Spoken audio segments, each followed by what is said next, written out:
ಆರಂಭದಲ್ಲಿ ರಾಷ್ಟ್ರಪತಿ ಭವನದ ವೇದಿಕೆ ಇದೆ. ಅಂದ್ರೆ ಸಂಪೂರ್ಣ ನದಿ ರಕ್ಷಕ ಸಂಘ ಅಳವಡಿಕೆ ಇರುವಂತಹ ಸಿಬ್ಬಂದಿಗಳು ಹಾಗೂ ಆ ಎಲ್ಲ ಪ್ರವೇಶಕ್ಕೆ ಸಾರ್ವಜನಿಕರಿಗೆ ನಿರ್ಬಂಧವನ್ನು ಹೇರಲಾಗಿತ್ತು. ಜೊತೆಗೆ ಕೇವಲ ಅಲ್ಲಿನ ಸಿಬ್ಬಂದಿಗಳು ಮಾತ್ರ ಸ್ವಚ್ಛತಾ ಕಾರ್ಯದಲ್ಲಿ ಮಾತ್ರ ತೊಡಗಿಕೊಂಡಿದ್ದು. ಕಳೆದ 3 ದಿನಗಳ ಹಿಂದೆ ಅಲ್ಲಿನ ಸಿಬ್ಬಂದಿಯವರ ಸಂಬಂಧಿಕರಿಗೆ ಕೂಡ Sindhu M, are you there?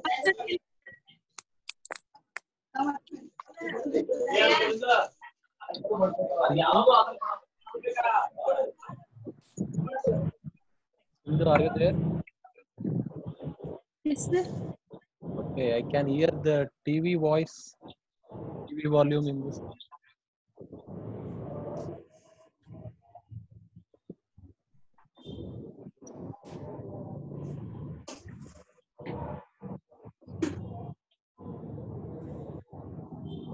Okay, very good morning, everyone.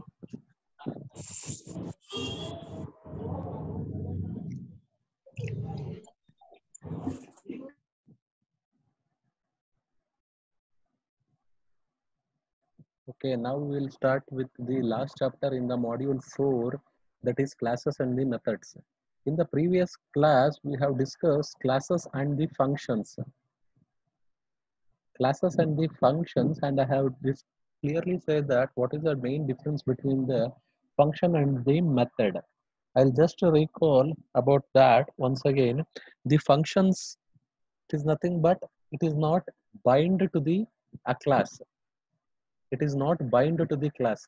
How you are going to use that is how you are going to call the function is directly the function name will be called, and you are going to access it, whatever the body of the function you write, you are going to use it.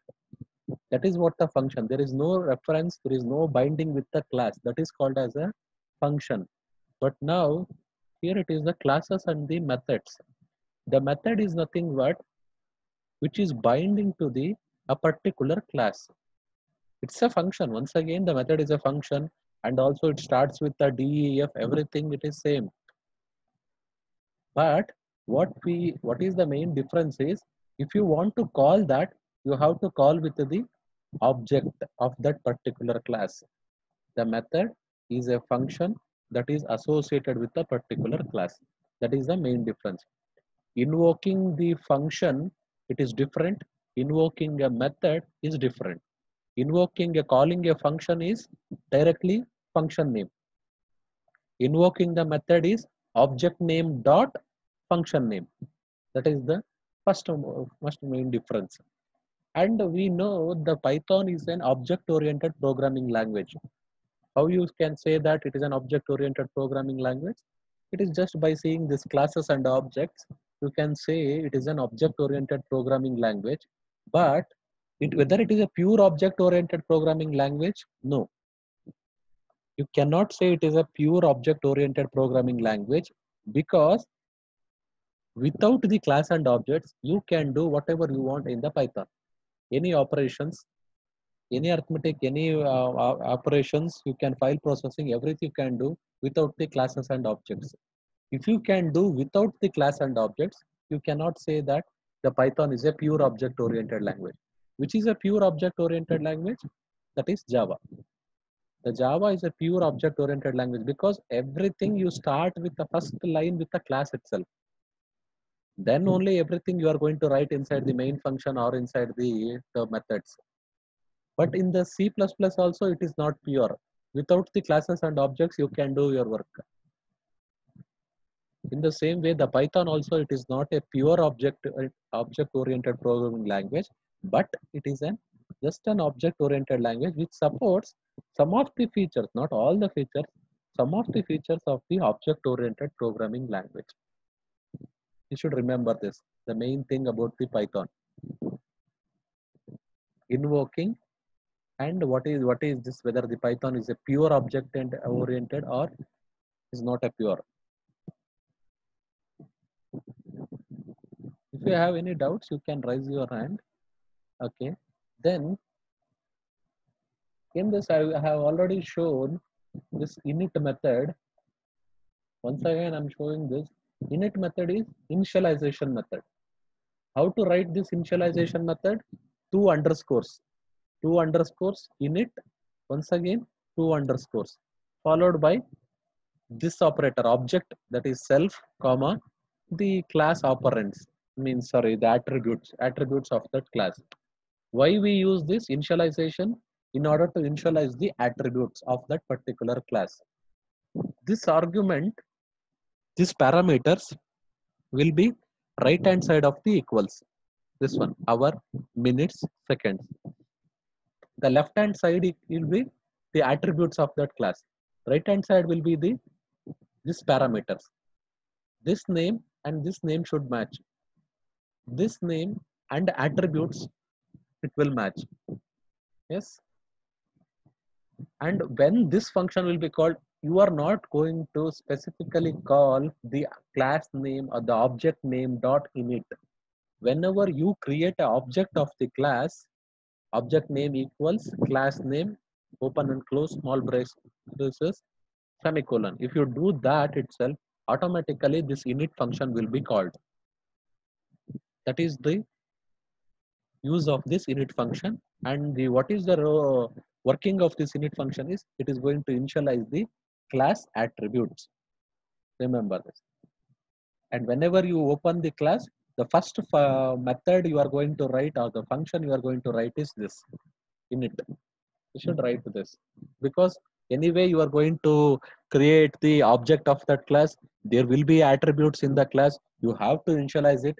Therefore, inside the class, the first method you are going to write is init method.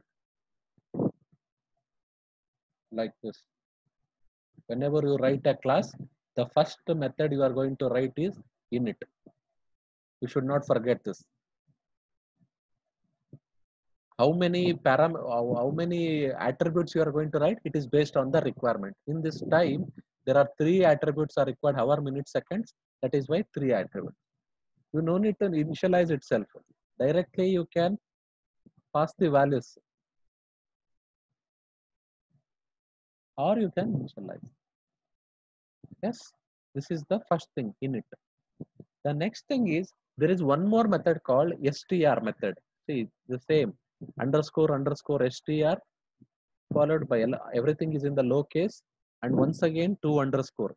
This is one more special method like the init, but when this will be called, this is called whenever you print the object. If you want to print the object, directly it will be called. If you don't overload this, just it will print the address of that, the object some address. If you specifically want to print it in some format, whenever you directly print, say like this, you have created the object. This is the object.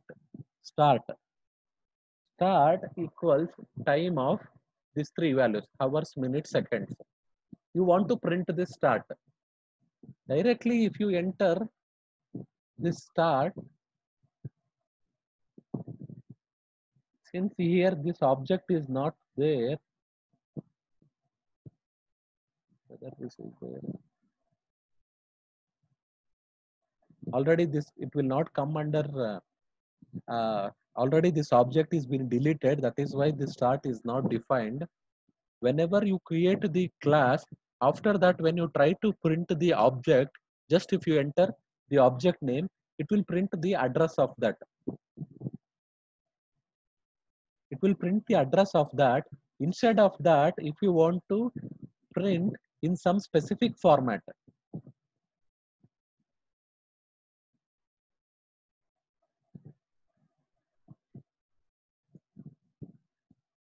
you want to print it in some specific format, or some custom message you want to print, or directly you want to print the attributes inside that. Just if you want to print of the object of that class, if you just write, it should print the attribute values. In that case, you are going to use this str method like this. See here, def underscore str underscore self. you are going to write the body of this function. What you have written inside that is just the colon format of the time representation. Hours, colon, hours, colon, minutes, colon, then seconds. 2 digits is required. That is why 2D. Since this is a specific format, percentage dot 2D, 2 digits, colon, percentage dot 2D, colon, percentage dot 2D. That should be inside the brackets. And how many percentages are there this side? Those many attributes should be there after that.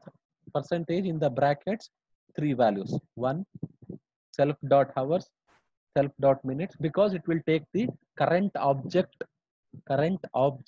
attributes. That is why the self is used here.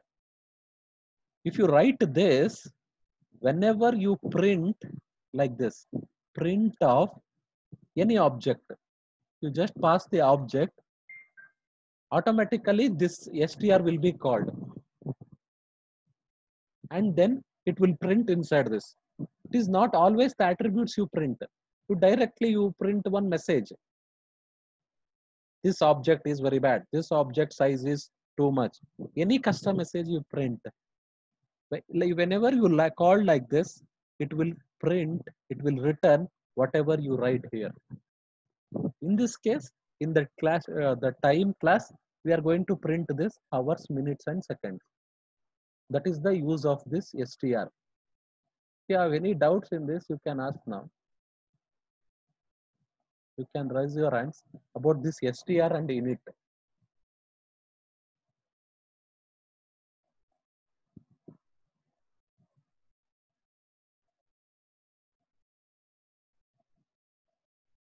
If you have any doubts about this str and init methods,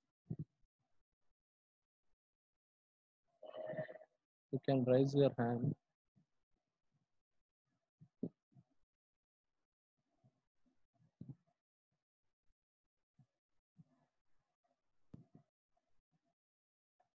Okay.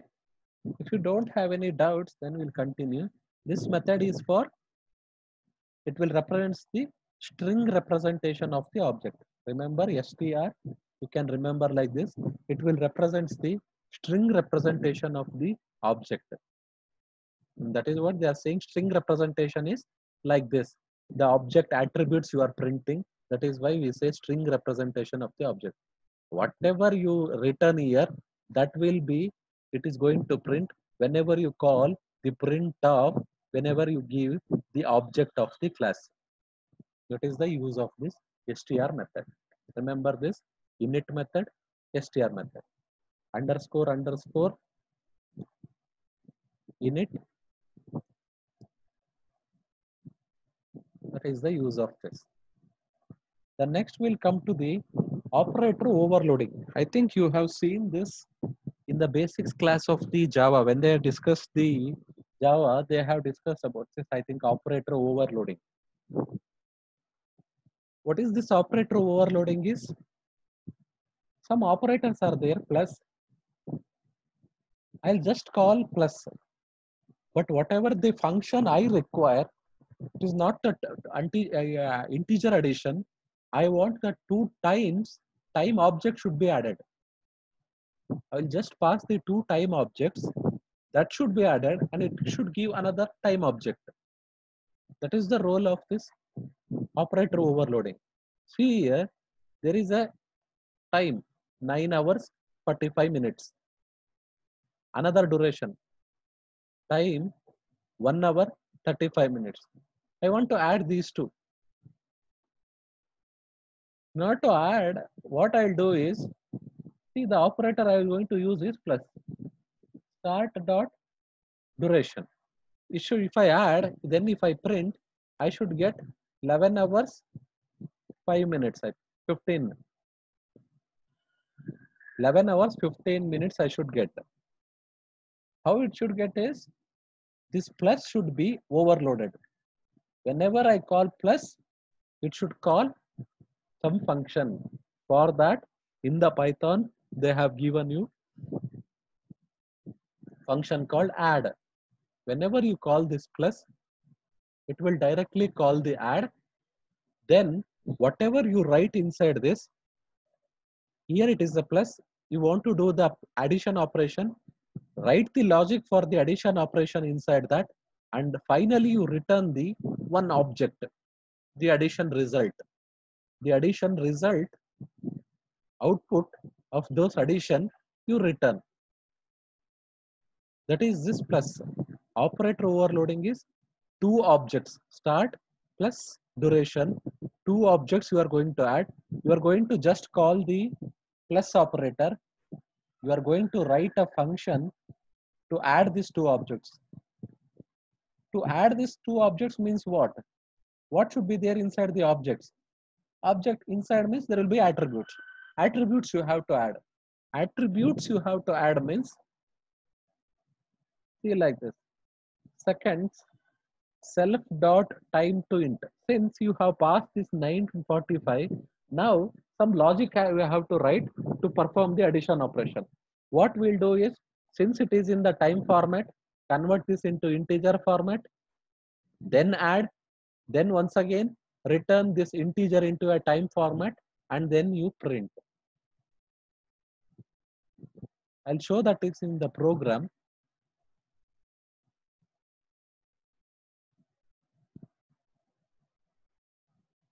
See here, start equals time of 9 of 45 and duration time of 1 comma 35. Whenever I call this, see it will automatically, whenever you write, I write this 88th line and 89th line, it will directly call the init function first. It is going to initialize.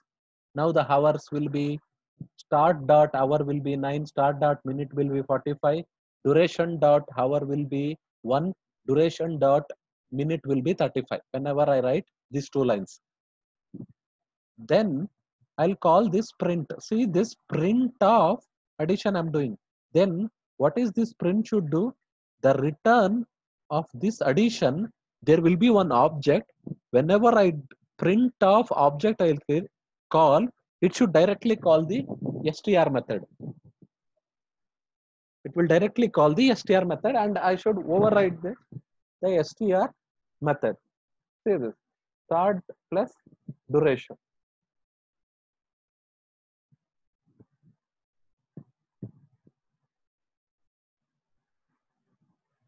Before the example of polymorphism, three printout statements are there. See here, those are the three printout. Output of that, start, end. See, this is the three outputs we are expecting now. Start plus duration. See here, 9 hours 45, 1 hour 35 minutes. Whenever you had, it is 11 hours 20 minutes. How you will get this is print of start plus duration whenever you add. How you get this 11 hours 20 minutes is this plus whenever you call, automatically it will directly go to the plus means add. It will come here. Underscore underscore add. Self comma other means two parameters whatever you have passed. The first one will come to the self. The second one will come to the other. Here there is a function called instance. Why we have written this function, a new method called isInstance is, I think you have seen this in the Java. isInstance is nothing but if you want to check whether this object belongs to the class 1, whether it belongs to class 2 or class 3 or class 4. If you want to check the match the type of that class, then we are going to use this instance. If you want to check that, we use this. Here what we do, if is instance of whatever you have passed the second value, whether it is an object of an time class, that we are going to check. Whatever you have passed the second value, that whether it is an object of an class time. If this condition is satisfied, it will call this. If it fails, it will go to the else part. In this case, the duration part, it is an object of the time class. Why you have written is, there is one more 1337. The value is there. In that case, that will not become an object of the time class. See here, is the duration. It is an object of a time class. That is why it will match inside the is instance. There is a next print. One more print is there. In that case, it will not do that. Now, it will come to this other dot time. Yes, it is an instance. The duration is an instance of time. Then self dot current object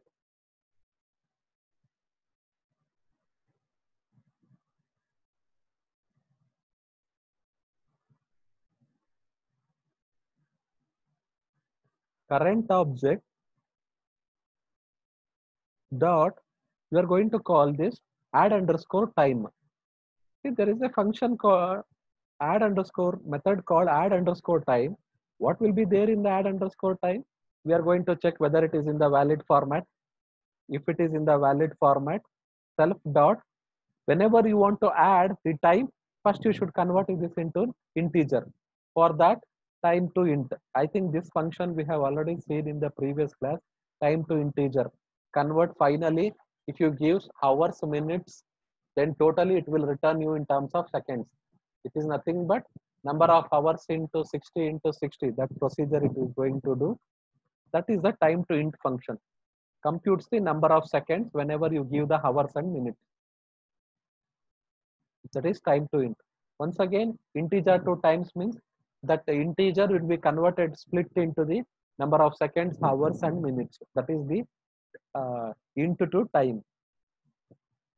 Now, what we do here, first of all, first we convert time to integer. Same thing, time to integer. Then normal addition operation. Seconds we are going to add, and you give this seconds to integer to time function. Whenever you give integer to time function, what it is going to do? It is going to split into, it is going to divide that seconds. You will get a minutes and seconds. Then after that, hours and minutes. Finally, you are going to create one object by passing hours, minutes, and seconds. Finally, it will return you in terms of time object it will give. You give an integer, get an object. You give an integer in terms of seconds, get a time object. That is int to time. Time to int is, you give a second, you just give a second. Total, if you give a time object, I'll convert this into seconds. How? 9 into 60 into minutes into 60, you'll get the seconds. Those two things you have added, then it will return you the integer to time. Add underscore time, it will return here. Therefore, it will return to this function. Now, one time object, once you get inside the print of object, directly it is going to call this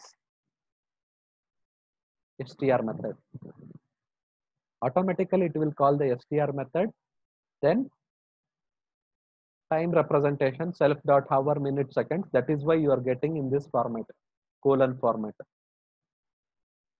That is the job of this. Start plus duration, start plus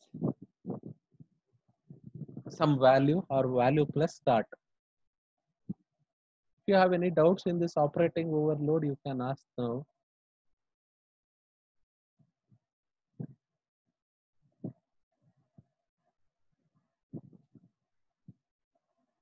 Yes, Sri Lakshmi. Sir, this is sir. Please share that program, sir. Like it was it is a bit confusing. You are scrolling down and up, no, sir. So it was, Okay, I'll send. I'll thank send you, that sir. a notepad. What is the doubt? Do you have any doubts in this? No, sir. I just got confused. Like Okay, about the programs. I understood everything. okay. Thank you, sir. And also, Sri Lakshmi, Hello. Yes, sir. That program, the doubt you have asked, right? Okay, you can make it as 4 activities. What, sir? In the question paper, Yes, sir. Yes, sir. in the question paper, they have asked it right? They're based on the 2 exams. One sports event, Yes. 3 activities conducted in the college. You can make Yes, it sir. as 4 activities. If you Yes, make sir. it Then as it 4, it will become 20%, means all the marks will be 10-10. If you won that activity or if you won the sports event, you will get the 20% of the marks. Then means you'll get 10 marks. yes, sir. Then it totally 50 marks. 50 marks, sir. Here it is 3 Then what? activities plus 1 sports event. Then it will become 80%. Yes, sir. 1 sports event, 20% of the 50 marks. Yes, sir. 10 it is. 10 marks. In Yes, the sir. same way, 3 activities means another 30 marks. Yes, sir. It will become 40. You can score if you won all the 3 events plus sports event, you will get 40. Yes, sir. Here you should calculate the result based on 2 exams. Yes, sir. If the 2 exams means it should score out of out also 50 marks. In that case, if we make it as 4 activities, if we won this 4 activities plus 1 sports event, you'll get out of out Yes. 50 marks. Sir, can we take this like 4 activities, 1 sports plus 2 exams? Or only No. 1 sports? See, the questions we are not changing it. See, write a Python program to calculate student result based on 2 exams. They are saying 2 that 2 exams? exams, here it is 1 sports event and other 3 activities. Instead of that, we are making 4 activities. It is based Yes. completely on this itself, not any other exams. Yes, sir. That is why one exam will be on sports event, other exam will be 4 activities. Yes, sir. For 4 activities, each activity will get 20% of the marks. One sports Yes, event sir. will get 20% of the marks. Therefore, totally 5 events, you will get 20% means 10 marks. Totally, you will get 50 marks. If you won each activity, you will get 20% of the marks. Yes, sir. If the user enters, if he won that activity 1, then you will get 10 marks. If he activity 2, if he has won, 10 marks. If he has won only one sports event, he get only 10 marks. That should be the output. Yes, sir. I got it. Okay. Thank you, sir. I think this doubt is clear for others also. That is how the program, just instead of 3 activities, you make it as 4 activities.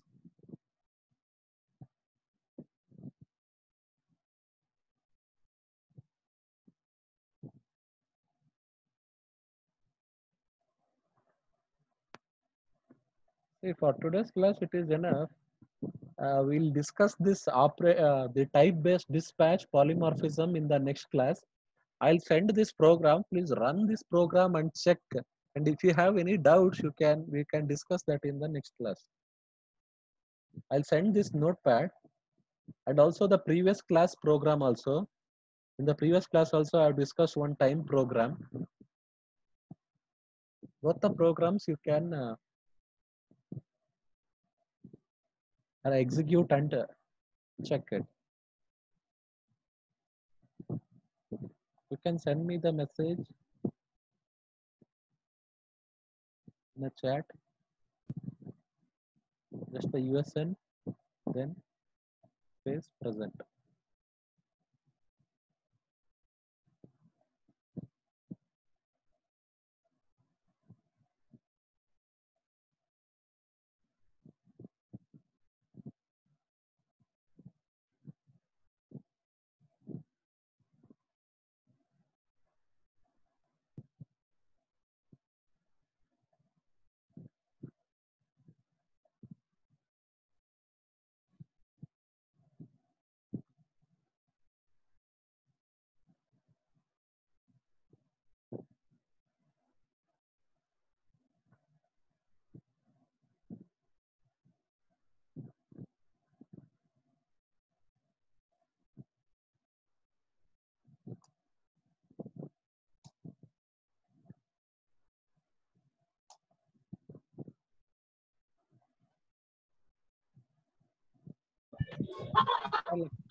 Yes, Sri Lakshmi.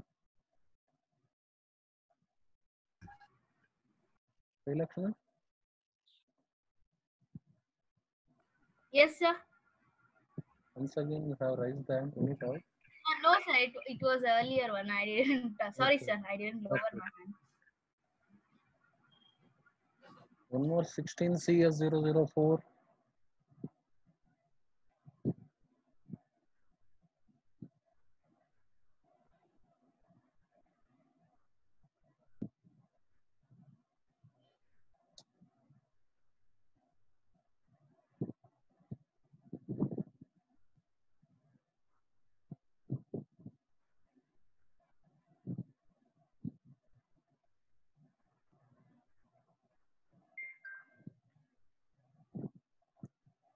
If it is possible, then I'll copy this.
Sri Lakshmi.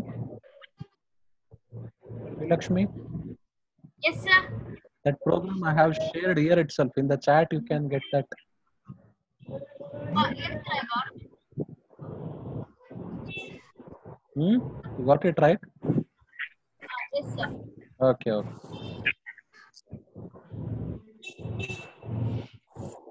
Okay. Thank you all. We'll meet tomorrow. Very soon.